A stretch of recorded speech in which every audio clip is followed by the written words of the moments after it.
पिछले 1 साल से कृषि कानून के विरोध में चल रहा किसान आंदोलन आखिरकार खत्म हो गया। सरकार और आंदोलनकारी किसानों के बीच सभी मुद्दों पर सहमति बनने के बाद आंदोलनकारियों ने आंदोलन खत्म करने का फैसला किया। आंदोलनकारियों की जो बाकी मांगे हैं उस पर उनकी सरकार के साथ बातचीत भी जारी रहेगी।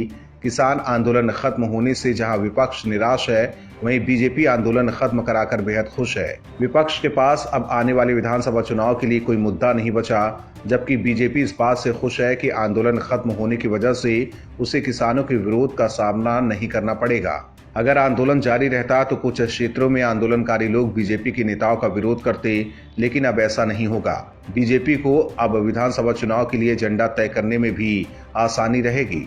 बीजेपी नेता और केंद्रीय मंत्री संजीव बालियान का भी यही मानना है कि आंदोलन खत्म होने से यूपी, उत्तराखंड समेत दूसरे राज्यों में एजेंडा तय करने में बीजेपी को आसानी होगी।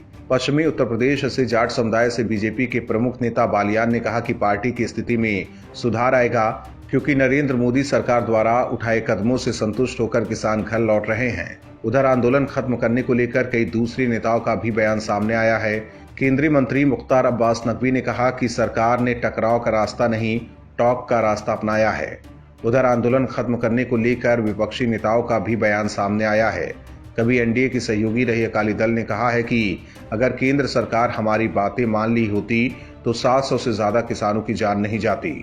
इसके अलावा अकाली दल ने कांग्रेस पर भी निशाना साधते हुए कहा कि अगर कांग्रेस विपक्ष में मजबूती से खड़ी रहती तो ये बिल पास नहीं हुआ रहता।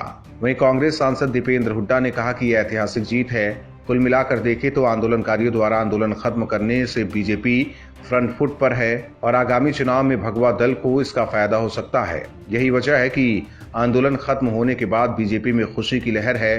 बीजेपी के नेता काफी गदगद नजर आ रहे हैं। Bureau report, OMS news. और भी वीडियोस देखने के लिए चैनल को सब्सक्राइब करें और बेल आइकन को दबाएं।